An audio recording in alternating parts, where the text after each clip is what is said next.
Hey, Internet! Pete Herr of the Geekiverse here. Got my buddy Lou Matuzzo. Everybody at the Geekiverse has a nickname, and Lou has the sweetest nickname. He has a sweet one. The Sweet Lou, the sweetest Lou Matuzzo. You got it. We're here today to talk superhero TV.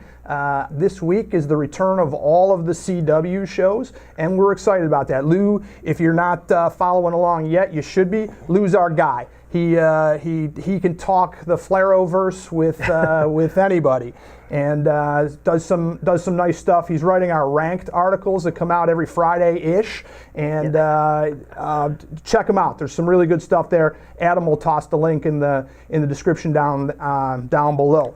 So we want to talk about what's coming back this week. Yep. All of the CW shows. We're excited about Looking forward to it. Yeah, so let's jump right in. Let's talk about Supergirl. Okay. At the end of last season, we saw Mon-El and the aliens coming to get him. That was the intimation, was they were coming to get him. Show resumes with that. This first episode called Supergirl Lives, directed by Kevin Smith of the comic book men fame. We're excited about that. Yeah. And the teaser shows that kind of cool purple light portal, and Mon-El shows up to kind of save Supergirl from an alien, and we see Supergirl bleeding. Yes. What do you think of that? I'll tell you what. Supergirl is the one show out of these four that, compared to last season, I think has improved the most. And that's crazy for me to say, since it moved from a major network to the CW. But I think they scrapped some of the iffy storylines of last year. The James Olsen, Kara, love, romantic angle they were trying to go with, I thought they were pushing it, and I appreciate that they scrapped it. Ended up, seems as if Mon-El is now kind of filling that void, which another superpowered kind of guy, so it makes a little more sense. I'm looking forward to the second half of this season. I was worried when they moved from CBS to CW. Obviously, some budget implications to that. Absolutely, yeah. But I wrote last year that I thought Supergirl was the best superhero TV. I think that Melissa Benoist is like just bubbly, and she's fantastic. She's not not take herself too seriously superhero. She's giddy, she's young, lots of fun. They teased in the CW release teaser, the return of Roulette, who is the girl with the snake tattoo and ran the alien fight club. So that could be an interesting storyline. Absolutely. I think taking it out of the safe space of National City, yes? Yes. For the most part, most of Season 1 and Season 2 so far, central to that city. I think they're going to do something completely different with this second half. I'm looking forward to it. One thing I know they were leading into is James Olsen becoming this universe's version of the Guardian. I think it's ridiculous. I was actually hoping, and even though his codename is Spartan now, it made more sense to put someone like John Diggle into this role with his military background, so on and so forth. As far as we know, Olsen has no real training, would probably get killed in the first 17 seconds of trying to be a crime fighter. Right.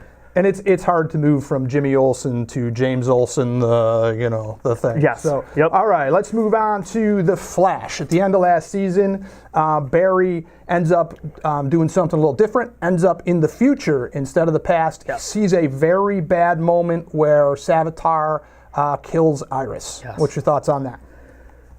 Well, the one thing Flash does really well is keep its audience guessing throughout the season.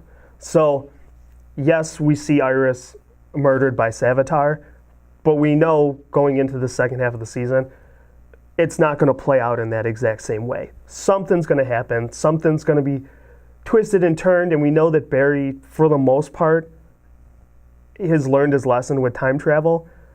But when it comes to Iris, all bets are off. Right, and they you see in the teaser that was released that the theme of this is changing the future instead of changing the past. You got it. So could be a little bit exciting. Here's my big question about Flash.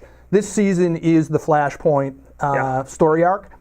Does that end? Do we go back to, in your opinion, like at the beginning of this, in the real universe, Flash and Iris not together, no Kid Flash, no Jesse Quick, Sure. All of that stuff, no Caitlin Snow as Killer Frost, except in the alternate universe. Do we go back to that? Do we, like, is this end of the season, it's like, just kidding, and backwards? I hope not. For the sake of having everything that happens in this show actually mean something. We've seen in the last couple seasons of Arrow, which we're going to get into, that when you do something and then you say, gotcha, do over, you lose some of the emotion that comes with it. Flashpoint hasn't been handled exactly the way I might have handled it had I run these shows. But what they've done... You hear that? Lou's looking for a job. Please? What they've done so far, none of it should be erased. You want to mess with things here and there, fine. But Wally becoming Kid Flash, Caitlin manifesting her powers, these are things that need to stay constant now to show that there are real repercussions to Barry going back and changing past events. Harry Wells. Does he have a bigger part than just being the kind of goofy guy in the background? I don't know. I hope so. I will say this, though. We've seen, this is the third version of Harrison Wells, and he's my favorite. I think totally. He's ridiculous, and I love everything about him. He brings something different to the show as what do they call him?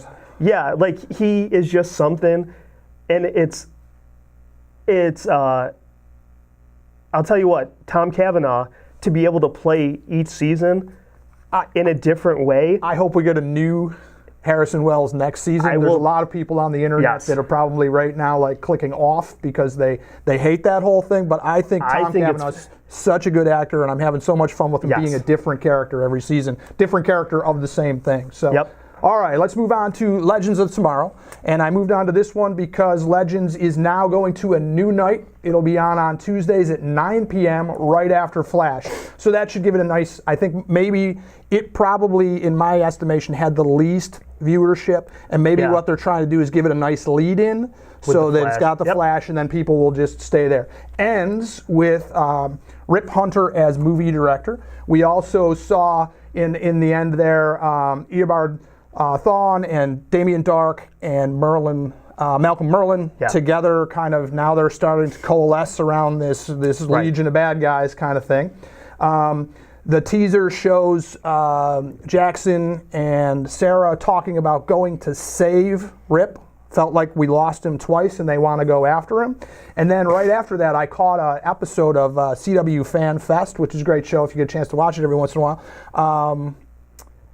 Katie Lotz was on as Sarah Lance, and she talks about we're going to see Rip again as the movie director, and she may interact with, wait for it, Josiah, a young George Lucas. So I'm thinking that maybe, maybe Star Wars was not George Lucas's idea from the very beginning.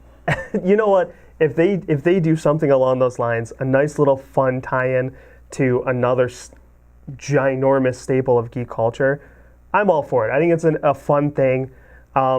Legends this season is exponentially better than it was last season.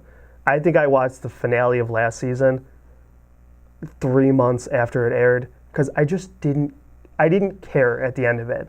But I decided to pick it back up again this year, and the way that they are transitioning Sarah's White Canary into a leadership role, I think takes the show in a new direction.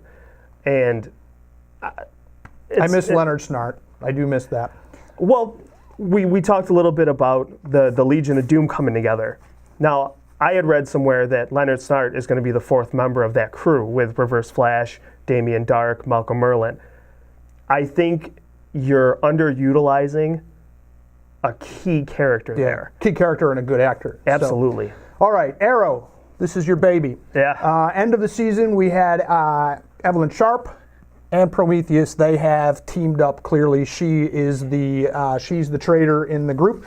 And at the very last minute of the final episode, Ollie walks into the Arrow lair, Arrow cave, Arrow den, whatever they call that, and Laurel Lance is back. The teaser shows that she is not a good Laurel Lance. She's not the Laurel Lance that's 6 feet under in the ground. And the other part of the tease is that Prometheus is now going to target the team to torture Oliver. Right. We also know that the end of this season will be the end of the flashbacks because Oliver was gone for 5 years. This is the end of 5 seasons. Yep. So what do you got for predictions? What do you think of that kind of stuff? Well, I'll tell you what. The minute we saw Laurel Lance at the mid-season finale, my first thought was, okay, last season we saw the Earth 2 Laurel Lance. Black Siren. Right. Now we see in the teaser that she's able to do the canary cry naturally, which was something that the Earth 1 Laurel Lance couldn't do. She had the mechanism for it. So it could be that character again working. I'm assuming working with Prometheus. We're all over the multiverse now, so she could be Earth 3 or 4 or 5. My hope is that you can't bring the original Laurel Lance back now. No, I don't think you can. She's gone. Oliver needs to end up with a Black Canary. He needs to end up with a Laurel Lance, a Dinah Laurel Lance. If you take one from another Earth, have her reformed, bring her back as a part of this team, kind of put them back on the road to togetherness, it's super freaking weird because this is the doppelganger of someone that he loved, has died, but it's a much better option than Felicity and the Felicity fans will shed tears over it, but that was never meant to be. All right, let's move on to something that's premiering. NBC, February 2nd, Powerless. Yes. Another show, completely different take in the DC TV universe. Vanessa Hudgens is playing Emily Locke, who's the director of R&D for Wayne Security. It's a situation comedy, which they've never done before. It's on a different network, which is, DC likes to spread it around. It looks fun. Yeah, it's a nice departure from what they've done with the CW shows and then what Fox is doing with Gotham. Something different. Yeah. And I think DC, whether it's on the TV front or the movie front, gets a lot of heat and a lot of flack from their fans and from critics, and I don't think it's all justified. So to see something new, something a little lighter, it's going to be fun to watch, especially. I mean, Alan Tudyk is in it, and I would watch anything with him. For those of you, there's for the 1 or 2 of you on the entire internet who doesn't know who that is, who's a geek that's actually watching this. He was Wash from Firefly and Serenity. Yeah. Certainly a fan favorite of all geeks. What do you think? Does this show stand a chance? It's tough to say. It's far enough out there where it can go either way. It's far enough out there and different from the rest of the shows that people might gravitate to it, or it's far enough out there where those who are used to watching the Flareverse or Gotham are going to look at this and just be, this is stupid. I'm not even giving this a shot. I'd like to see it get at least a full first season. Yeah, right. So we can see where it goes with it. But well, it's starting mid-season, so it's probably only a 10 or 13 episode run. I got to imagine. All right, so that's what we got on the return of CW TV. A little extra with the new premiere of Powerless. It was great having Lou join us for his first video foray into the Geekiverse. I loved it, and we hope to have him back because he's a wealth of knowledge. So you like this? You like the other stuff we're doing? Please click down there, like, and subscribe to our thing, and share. Put it out there so that your friends can join the Geekiverse and see what we're kind of doing. Otherwise, have a great day. We'll see you soon.